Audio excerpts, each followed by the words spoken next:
तो स्टूडेंट्स हम कर रहे हैं क्लास 9th का आईटी का पेपर है, इंफॉर्मेशन टेक्नोलॉजी, जिसका कोड है 402। चलिए स्टार्ट करते हैं क्लास 9th आईटी बिना टाइम वेस्ट करे क्वेश्चंस को। तो ये आपको जनरल इन्फॉर्मेशन है, जो आपको कुछ ये तो पता ही है आपको कि ठीक है, जो जनरल इन्फॉर्मेशन होती है। चलिए फर्स्ट क्वेश्चन करते हैं। फर्स्ट क्वेश्चन है, imagine you are planning a school event with your classmate to make sure everyone understands their task and the event goes well. It's important to communicate clearly. What are three main part of the communication process that will help you to your classmate exchange the idea and information effectively? तो यहाँ पे question में आपसे पूछा है कि कोई आपका क्लास का टास्क है जिसके लिए आपको क्या है, अपने जो क्लासमेट हैं उनके साथ बातें करनी है। तो ऐसी कौन सी तीन चीज़ें हैं जो आप अपने क्लासमेटों से एक्सचेंज करेंगे जिससे कि जो टास्क है वो अच्छे तरीके से हो पाएगा? तो ये आपको पता ही है। पहला है आस्किंग होना चाहिए, फिर giving and receiving the information. पहले तो उनसे भी उनके आइडियाज़ आप आस्क करोगे, पूछोगे, ठीक है, कुछ अपने आइडियाज़ उन्हें दोगे और कुछ उनके साथ उस टास्क के रिलेटेड अगर उनके पास कोई आइडिया या इन्फॉर्मेशन है तो उनको रिसीव करोगे। तो इसका आंसर होगा ऑप्शन बी। क्यों? क्योंकि जब भी हम कोई क्या करते हैं, ग्रुप टास्क करते हैं, तो हमारे को उनसे भी पूछना होता है और उन्हें बताना भी होता है। ठीक है, तो asking, giving and receiving the information, option 20 का करेक्ट आंसर होगा। क्लियर हो गया? नेक्स्ट क्वेश्चन है, नेक्स्ट क्वेश्चन में बोला है, Advita work in the busy marketing firm and has been assigned to present a new companion idea to group of the senior executive. Although she has never presented to such a high level audience before, Advita believes in her skill and has prepared throughout on the day of the presentation. She confidently delivers her ideas, answers question clearly, and receive positive feedback from the executive. Which of the following action best and best demonstrate Advita's self-confidence in this scenario? तो एडविटा ने क्या करा, एक उनकी जो है वो work करती है एक बिजी मार्केटिंग फर्म में। तो वहाँ पे उन्होंने एक प्रेजेंटेशन देनी है और वो प्रेजेंटेशन उन्होंने कॉन्फिडेंटली दी, अच्छे से लोगों को समझाया। तो आपको बताना है कि इनमें से कौन सा एक्शन जो है एडविटा ने कॉन्फिडेंसली लिया। तो जो उसने एक्शन लिया वो था बिलीविंग इन हर स्किल, उसे अपने स्किल पे विश्वास था, क्योंकि जो उसने सीखा था उसे उस पर विश्वास था। प्रिपेयरिंग थ्रोली, उसने अच्छे से अपनी तैयारी कर रखी थी। And confidently deliver her presentation, तो ऑप्शन सी इसका करेक्ट आंसर होगा। उसे अपनी स्किल पे भी विश्वास था, प्रिपेयर करा था उन्होंने thoroughly and confident delivery her presentation, और जो भी प्रेजेंटेशन थी उन्होंने कॉन्फिडेंटली क्या करा, डिलीवर करा था। नेक्स्ट है, which of the following statement about the cache memory is true, इनमें से कौन सी मेमोरी जो है काचे मेमोरी में ट्रू होती है? ये तो आपको पता ही होना चाहिए। काचे मेमोरी में जो ट्रू होती है कौन सी होती है? तो cache memory is a high speed memory है located close to the CPU, option D इसका करेक्ट आंसर है। तो याद रखना, तो जो काची मेमोरी होती है वो जो है हाई स्पीड मेमोरी है और लोकेट करती है close to the CPU, option D इसका करेक्ट आंसर होगा। तो काची मेमोरी क्या होती है बेटा? हाई स्पीड मेमोरी होती है और ये सबसे नज़दीक होती है किसके? सीपीयू के, ऑप्शन डी करेक्ट आंसर है।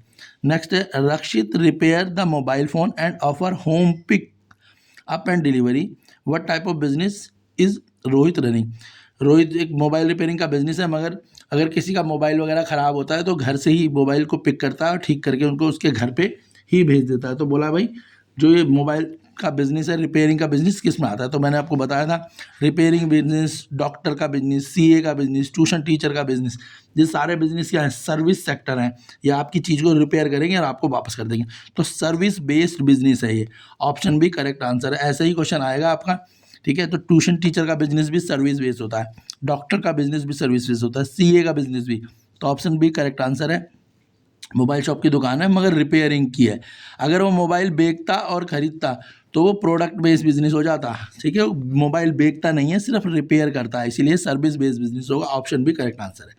नेक्स्ट क्वेश्चन है क्वेश्चन फिफ्थ में बोला आपसे, which of the following action align with the concept of reduce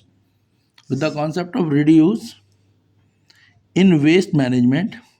तो बोला कौन सा जो है आप एक्शन को अलाइन करेंगे किसमें? Concept of reduce in waste management, जो वेस्ट मैनेजमेंट में कि जो चीज़ें हैं उनको रिड्यूस करा जाए, जो नुकसान है उनको कम करा जाए, तो कौन सी चीज़ अलाइन करी जाएगी।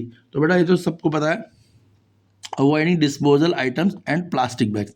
हम क्या करेंगे, जो डिस्पोजल बैग हैं उनका यूज़, उनको क्या करेंगे, अवॉइड करेंगे आइटम्स को, और प्लास्टिक बैग्स, तो मतलब प्लास्टिक का यूज़ कम करेंगे, और कोशिश यही रहेगी कि जो डिस्पोजल है आइटम्स हैं उनका भी हम कम यूज़ करें, अवॉइड करने की कोशिश करें। क्लियर है, इसी को बोलते हैं reduce in waste management. Waste management का मतलब वो चीज़ें जो हमारे एनवायरनमेंट को हार्म करती हैं उनको जो है कंट्रोल में किया जा सके। नेक्स्ट क्वेश्चन देखते हैं, क्वेश्चन 6।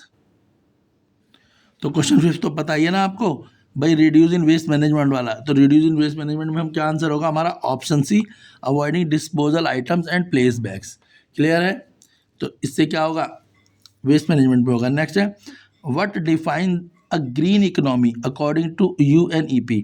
ग्रीन इकोनॉमी किसे कहेंगे, UNEP के द्वारा। तो ग्रीन इकोनॉमी से आपको समझ आ गया होगा ग्रीन इकोनॉमी किसे कहेंगे। तो ग्रीन इकोनॉमी कहेंगे, इसके अकॉर्डिंगली जो ग्रीन इकोनॉमी कहा जाएगा वो किसको कहा जाएगा, वो बोला जाएगा promoting human wellbeing and social equality while minimising environment risk. तो हम इस तरीके से कोई भी प्रोडक्ट बनाएं, कोई भी बिजनेस करें जिससे एक तो लोगों का फ़ायदा हो, समाज का फ़ायदा हो, उस इक्वलिटी आए, समाज के लोग भी उसे यूज़ कर सकें, और तीसरी बात उससे एनवायरनमेंट को भी रिस्क क्या हो जाए, कम हो जाए। क्वेश्चन 6, तो क्वेश्चन 6 का आंसर होगा option A, promoting human wellbeing and social equality while minimising environment risk. Clear हो गया। क्वेश्चन नंबर 2 का first part, in the ITBPM sector, which organization type in the ITBPM sector, which organization type is designed to serve its parents company exclusively। तो बेटा यहाँ देख लेना, ITBPM sector, जो ITBPM sector होता है, ठीक है ना, उसमें बोला हुआ है कि कौन सी ऑर्गेनाइजेशन का ये टाइप है। तो ITBPM जो है ये किसका टाइप, किस सेक्टर का टाइप है, तो ये है आपका GIC का टाइप। फुल फॉर्म है इसकी ग्लोबल इन हाउस सेंटर, याद रखना GIC की फुल फॉर्म है ग्लोबल इन हाउस सेंटर। तो पूछ लेते हैं, ये क्वेश्चन बहुत बार आया है, ITBPM सेक्टर। तो ITBPM सेक्टर नहीं, IT सेक्टर की बात चल रही है, तो ITBPM सेक्टर इसका GIC का पार्ट है। नेक्स्ट क्वेश्चन है आपका, Ravi is sitting up a customer support centre that use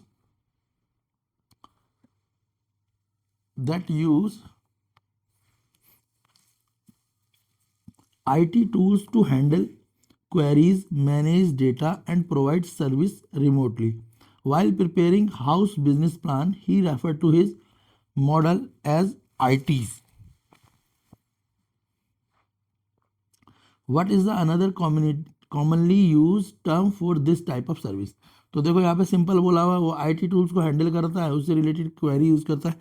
तो अब इसमें दूसरा बोला कि भाई दूसरी कौन सी जो ऐसी सर्विस होगी, तो जो दूसरा होगा वेब इनेबल सर्विस। ऑप्शन 20 का आंसर होगा वेब इनेबल सर्विस। क्यों, क्योंकि रवि कौन से इसमें कस्टमर सपोर्ट देता है, क्या यूज़ करता है, IT टूल यूज़ करता है ना, IT टूल यूज़ कर रहा है जिससे वो बिजनेस प्लान को प्रिपेयर कर रहा है।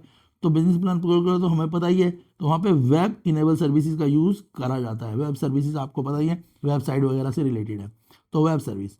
नेक्स्ट है आपका वाइल शॉपिंग, क्वेश्चन 3 है, while shopping at a local supermarket Meera pays for her grocery using a card.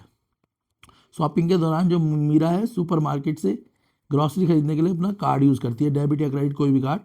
That cashier swipe through a machine, cashier उसे मशीन के द्वारा स्वाइप करता है। The card has a strip on the back side which store has a pin and account number for processing the transaction.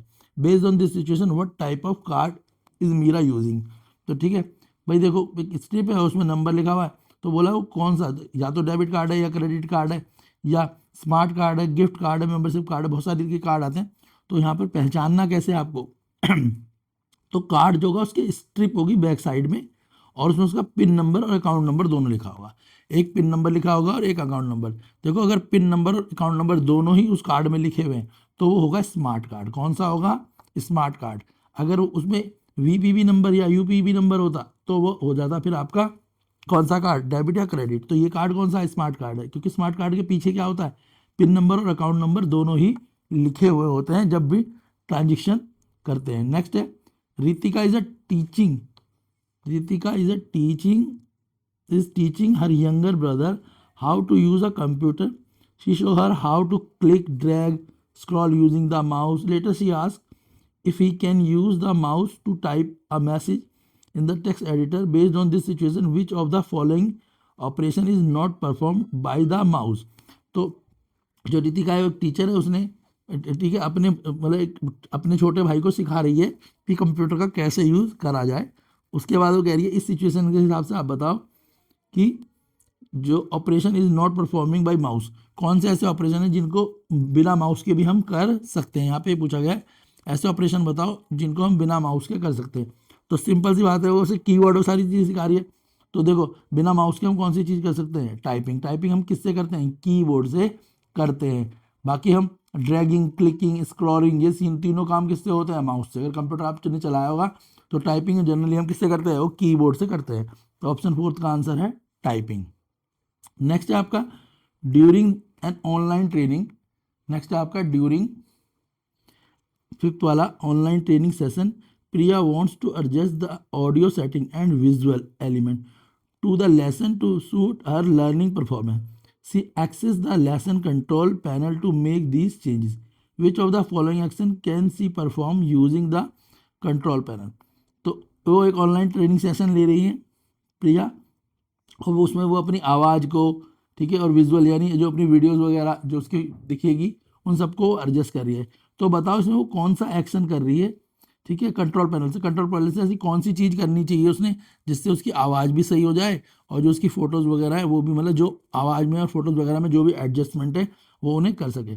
तो उसे क्या करना चाहिए, तो उसे वो करेगी इनेबल और डिसेबल साउंड।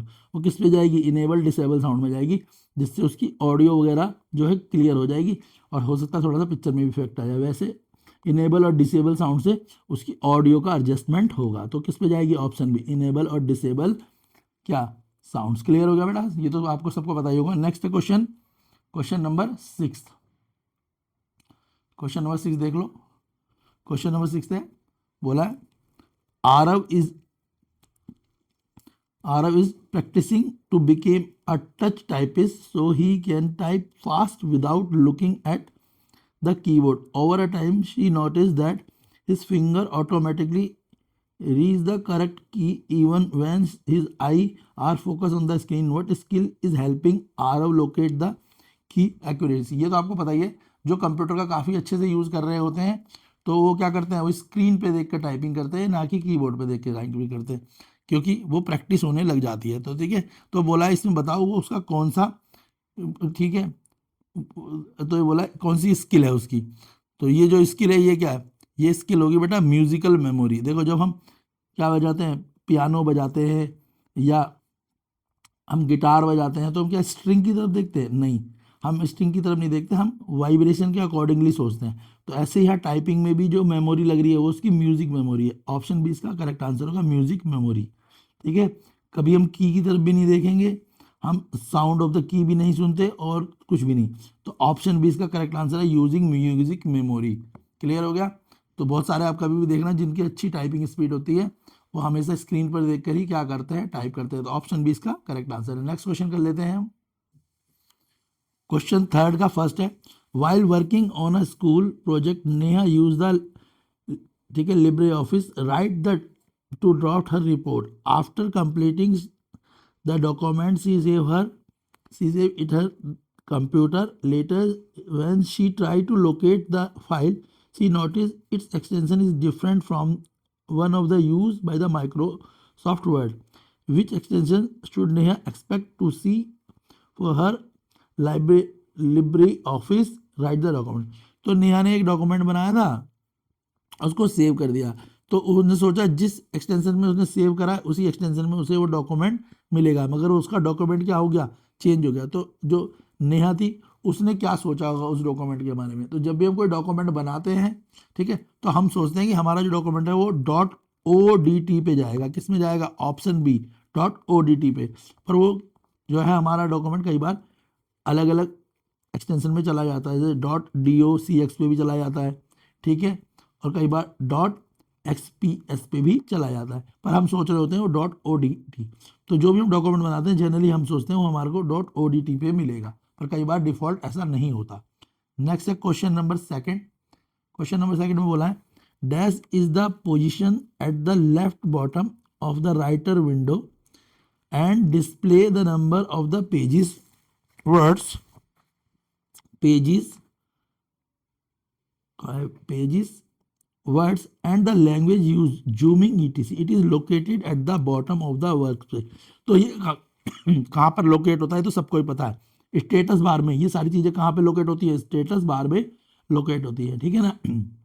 जब हम जूम वगैरह ये सारी चीजें जो कहाँ पे दिखेंगी, स्टेटस बार में आपको दिख जाएंगी। तो स्टेटस बार में सारी चीजें दिखती है आपको, लैंग्वेज यूज, ठीक है, जूमिंग, उसके अलावा डिस्प्ले नंबर, फॉन्ट साइज, तो ये कहाँ दिखता है, स्टेटस बार में दिखता है। Question number third, while editing a document in LibreOffice writer Rohan need to highlight multiple non contiguous piece of the text from the paragraph to apply formatting what method should he use to select the separate portion of the text efficiently।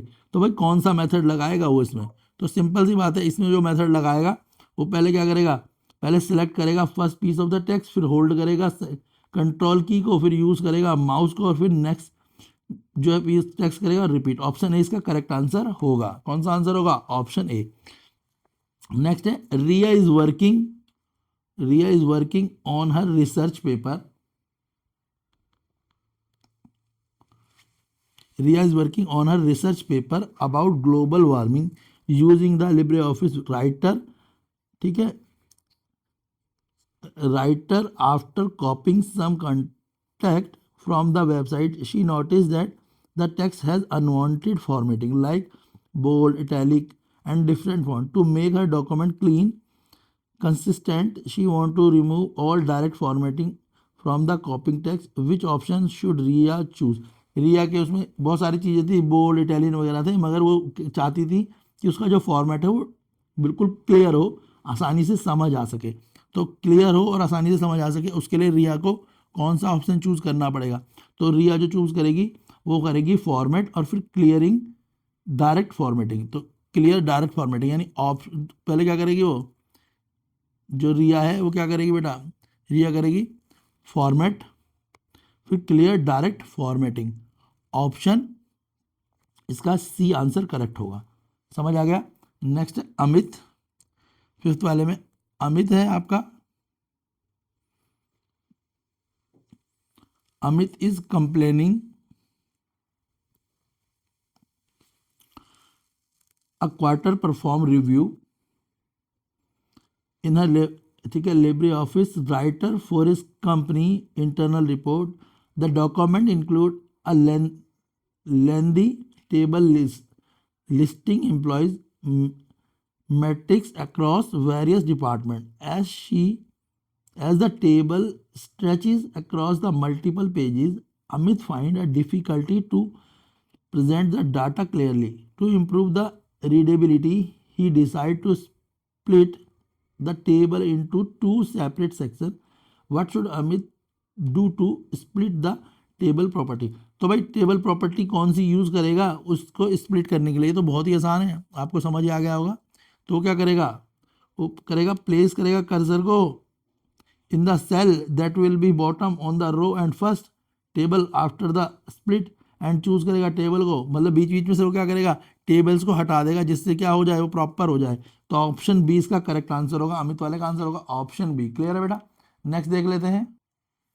Next है question fourth, ठीक है। अब देखो fourth में तो आप सीधे पढ़ लो, फोर्थ वाला तो सिंपल है, फोर्थ का मैं आंसर बता देता हूँ। फोर्थ वाले में फर्स्ट का आएगा सी, फ्लिटरिंग। क्या आएगा, फ्लिटरिंग आएगा। क्वेश्चन आप पढ़ लें क्योंकि मेरे को समझ आ गया है, क्वेश्चन वही है, फीडबैक पे ही है, तो फ्लिटरिंग है। सेकंड है मीरा वाला, जो ये इसमें आएगा सम फंक्शन। क्या आएगा, सम फंक्शन। ऑप्शन डी इसका आंसर होगा बाई सम फंक्शन। क्लियर है। नेक्स्ट है आपका क्वेश्चन थर्ड। क्वेश्चन थर्ड में आपसे पूछा है अंजलि का है, ये एक वर्किंग बजट कर रही है, तो इसमें जो आएगा वर्किंग बजट जो अंजलि कर रही है ठीक है, एक स्प्रेडशीट में लाइब्रेरी ऑफिस में इसका आंसर आएगा the cell row and column are change the option, इसका होगा सी। और नेक्स्ट वाला जो करंट वाला ये तो आपको समझ जाना, सेल 1 वाला A1 B1 ये, इसका आंसर आएगा 33। क्लियर हो गया। अब हम इसके बाद नेक्स्ट पार्ट करेंगे इसी का। नेक्स्ट पार्ट की वीडियो भी आपको कुछ ही देर में अपलोड हो जाएगी। आप इस वीडियो को लाइक करें, शेयर करें, आईटी की वीडियो है ये, ठीक है। जितना ज़्यादा आप इस वीडियो को सपोर्ट करेंगे उतनी जल्दी कुछ ही घंटों में आपको इसका कंप्लीट सॉल्यूशन मिल जाएगा। वीडियोस को लाइक करें, शेयर करें, चैनल को सब्सक्राइब करें।